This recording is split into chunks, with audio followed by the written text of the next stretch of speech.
Hello to all friends, कसे आहात सगळे? रेडिओ MPSC गुरु ऐकताय ना? मी प्रिया तुम्हा सगळ्यांचं स्वागत करते. चला तर मग मित्रांनो, आजच्या दिवसाची सुरुवात एक सुंदर आणि प्रेरणादायी विचार ऐकून करूया. ऐकूया आजचं विचारधन. प्रार्थना म्हणजे मनाचं स्थान. मित्रांनो, आपण दिनविशेष या सत्रात जन्म, मृत्यू आणि काही महत्त्वाच्या घटना ज्या इतिहासात अजरामर झाल्या आहेत त्यांच्याविषयीची माहिती घेत असतो. म्हणजेच काय तर आत्ताचा क्षण हा पुढच्या सेकंदाला इतिहास होत असतो. अशाच काही क्षणांची माहिती आपण दिनविशेष या सत्रात घेत असतो. असेच काही क्षण जे अजरामर होत असतात. चला तर मग जाणून घेऊया आजच्या दिवसाची विशेष गोष्ट आजच्या 18 एप्रिलच्या दिनविशेष या सत्रात. 18 एप्रिल हा दिवस जागतिक वारसा दिन वर्ल्ड हेरिटेज डे म्हणून साजरा केला जातो. प्रतिवर्षी 18 एप्रिल हा दिवस जागतिक वारसा दिन म्हणून साजरा करण्यात येतो. संपूर्ण विश्वातील मानवी सभ्यतेशी संलग्न ऐतिहासिक आणि सांस्कृतिक स्थळांच्या रक्षणाप्रती लोकांमध्ये जागरूकता निर्माण करण्याच्या उद्देशाने संयुक्त राष्ट्र संस्था युनेस्कोच्या अंतर्गत झालेल्या संधीनुसार सांस्कृतिक प्राकृतिक धरोहरच्या संरक्षणार्थ सन 1972 पासून हा दिवस साजरा करण्यात येत असतो. चला तर मग आता वळूया पुढच्या घटनेकडे. आजच्याच दिवशी 1966 साली योग विद्येचे पुरस्कर्ते व शारीरिक शिक्षण तज्ज्ञ जगन्नाथ गणेश गुणे तथा स्वामी कुवलयानंद यांचं निधन झालं. त्यांचा जन्म 30 ऑगस्ट 1883 रोजी झाला. आजच्याच दिवशी 1955 साली जर्मन भौतिकशास्त्रज्ञ अल्बर्ट आइन्स्टाईन यांचं निधन झालं. जगात सर्वात बुद्धिमान आणि सर्वोत्कृष्ट वैज्ञानिक म्हणून प्रसिद्धी मिळवणारे अल्बर्ट आइन्स्टाईन हे सर्वांनाच परिचित आहेत. त्यांनी केवळ विज्ञान क्षेत्रातच आपले योगदान दिलं नाही, तर आपल्या शोधकार्यातून अनेक ठिकाणी अनेक कठीण गोष्टी सोप्या करून आपल्या संशोधनातून विज्ञानाला एक नवीन दिशा देण्याचे महत्त्वपूर्ण काम त्यांनी केलं. अल्बर्ट आइन्स्टाईन एका महान वैज्ञानिकाबरोबरच एक भौतिकशास्त्रज्ञ देखील होते. त्यांनी जगाला सर्वात महत्त्वाचं वस्तुमान आणि ऊर्जा यांच्या समीकरणाचं सूत्र दिलं. ते सूत्र म्हणजे E=mc². याशिवाय त्यांनी 300 पेक्षा जास्त वैज्ञानिक संशोधनपत्रे प्रकाशित केली. अल्बर्ट आइन्स्टाईन यांनी शीतगृहाचा शोध खूप कमी वेळेत लावला होता. या प्रयोगात त्यांनी अमोनिया, ब्युटेन, पाणी आणि ऊर्जा यांचा जास्तीत जास्त वापर केला होता. त्यांचा सापेक्षवादाचा विशिष्ट सिद्धांत प्रसिद्ध आहे. आइन्स्टाईन यांनी आपल्या या सिद्धांतात वेग आणि वेळ यांचा संबंध समजावून सांगण्याचा प्रयत्न केला. आइन्स्टाईन यांनी प्रकाशाच्या प्रकिरणांबद्दल माहिती सांगितली. जेव्हा प्रकाश एखाद्या माध्यमातून प्रवास करत असतो, त्या माध्यमात धुळीचे कण तसेच पदार्थांचे अत्यसूक्ष्म कण देखील असतात. यांच्यामुळे प्रकाश सर्व दिशेने प्रकाशित होत जातो. त्याला प्रकाशाचे प्रकिरणन असं म्हणतात. तर मित्रांनो, ही होती थोडक्यात अल्बर्ट आइन्स्टाईन यांच्याविषयीची माहिती. यानंतर वळूया पुढच्या घटनेकडे.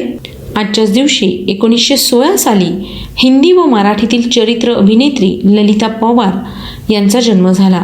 त्यांचा मृत्यू 24 फेब्रुवारी 1998 रोजी झाला. 1858 साली स्त्री शिक्षण आणि विधवा विवाह यातील कर्ते समाजसुधारक महर्षी धोंडो केशव कर्वे यांचा जन्म झाला. त्यांचा मृत्यू 9 नोव्हेंबर 1962 रोजी मुरुड या ठिकाणी झाला होता.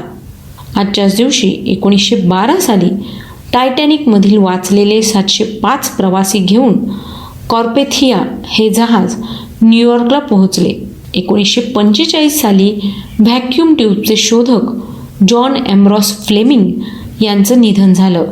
त्यांचा जन्म 29 नोव्हेंबर 1849 रोजी झाला. आजच्याच दिवशी 1898 साली जुलमी प्लेग अधिकारी रँड यांचा खून करणारे महाराष्ट्रातील सशस्त्र क्रांतिकारकांचे शिरोमणी दामोदर चाफेकर यांना फाशी देण्यात आली. त्यांचा जन्म 24 जून 1869 रोजी झाला. आजच्याच दिवशी 1923 साली पुण्याच्या शिवाजी मंदिरात शिवजयंतीला छत्रपती शिवाजी महाराज यांच्या राज्यातील पहिल्या संगमरवरी अर्धपुतळ्याची स्थापना करण्यात आली. 2002 साली महाराष्ट्र विधानसभेचे अध्यक्ष शरद दिघे यांचं निधन झालं. 1859 स्वातंत्र्यवीर सेनापती रामचंद्र पांडुरंग तथा तात्या टोपे यांचं निधन झालं. 1336 हरिहर व बुक्क यांनी विजयनगरच्या हिंदू राज्याची स्थापना केली. आजच्याच दिवशी 1703 साली औरंगजेबाने सिंहगड ताब्यात घेतला. 1720 साली शाहू छत्रपती यांच्याकडून पहिले बाजीराव पेशवे यांना पेशवाईची वस्त्रे मिळाली. 1831 साली युनिव्हर्सिटी ऑफ अलाबामा या युनिव्हर्सिटीची स्थापना झाली होती. 1853 मुंबईहून ठाण्यापर्यंत नियमित रेल्वे सेवा सुरू झाली. 1954 साली गामल अब्दल नासर याने इजिप्तची सत्ता ताब्यात घेतली. आजच्याच दिवशी 2001 साली भूसंलग्न उपग्रह प्रक्षेपक GSLV-D1 वाहकाचे श्रीहरिकोटा या तळावरून यशस्वी प्रक्षेपण झाले. 1950 साली आंध्र प्रदेशातील पोचमपल्ली खेड्यातील भूदानाने विनोबा भावे यांची भूदान चळवळ सुरू झाली. 18 एप्रिल 1951 रोजी विनोबांना पहिले भूदान मिळाले. पुढे 14 वर्ष विनोबा भूदान मागत भारतभर पायी फिरले. जनतेने विनोबांना 47 लाख एकर जमीन भूदानात दिली. सुमारे 8 लाख भूमिहीनांना ती वितरित केली गेली. आचार्य विनोबा भावे हे भारतीय स्वातंत्र्य सैनिक व भूदान चळवळीचे प्रणेते होते. महात्मा गांधींनी 1940 वैयक्तिक सत्याग्रह पुकारला. त्यावेळी पहिले सत्याग्रही म्हणून त्यांनी आचार्य विनोबा भावे यांची निवड केली. ब्रिटिश राजविरोधी या आंदोलनाचे पर्यावसन 1942 छोडो भारत आंदोलनात झाले. पुढे ते सर्वोदयी नेते म्हणून प्रसिद्ध झाले. भारतीय स्वातंत्र्य लढ्यामध्ये महात्मा गांधींसोबत त्यांनी स्वातंत्र्य लढ्यात सहभाग घेतला आणि 1932 त्यांना तुरुंगवास घडला होता. ते समाज नेतृत्वासाठी दिल्या गेलेल्या रॅमन मॅगसेसे पुरस्काराचे पहिले मानकरी होते. त्यांना भारत सरकारने मरणोत्तर भारतरत्न पुरस्कार सन्मानित केला होता. चला तर मग आता वळूया पुढच्या घटनेकडे.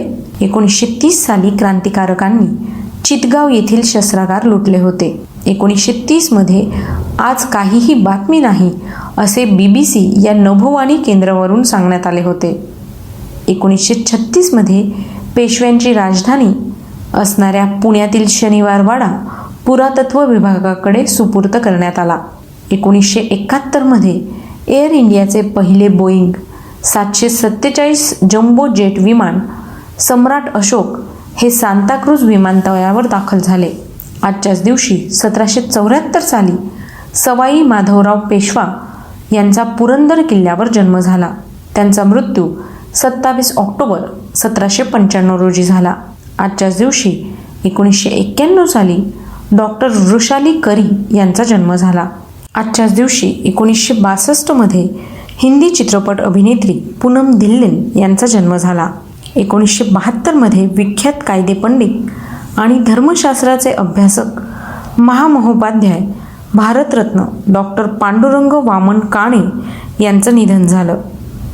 त्यांचा जन्म 7 मे 1880 रोजी झाला.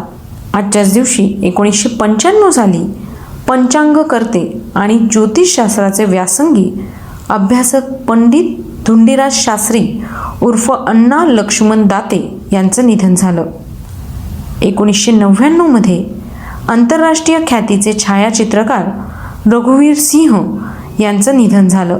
त्यांचा जन्म 22 ऑक्टोबर 1942 रोजी जयपूर या ठिकाणी झाला. आजच्याच दिवशी 2002 साली नॉर्वेजियन दर्यावर्दी संशोधक थोर हेअरडेल यांचं निधन झालं. त्यांचा जन्म 6 ऑक्टोबर 1914 रोजी झाला. तर मित्रांनो, ही होती आजच्या दिवसाची विशेष गोष्ट, म्हणजेच आजचं दिनविशेष हे सत्र. तुम्हाला आमचं दिनविशेष हे सत्र कसं वाटलं ते आम्हाला नक्की कळवा. तुम्ही आमचं दिनविशेष हे सत्र पुन्हा ऐकू शकता किंवा पुन्हा पाहू शकता आणि त्याची नोंदसुद्धा करून ठेवू शकता. त्याकरता तुम्हाला फक्त आमचं स्पेक्ट्रम अकॅडमी हे यूट्यूब चॅनल सबस्क्राईब करावं लागणार आहे. चला तर मग मित्रांनो, मी प्रिया तुम्हा सगळ्यांची रजा घेते. पुन्हा भेटूया उद्याच्या दिनविशेष या सत्रात. तोपर्यंत ऐकत रहा radio MPSC Guru, spreading the knowledge, powered by spectrum academy.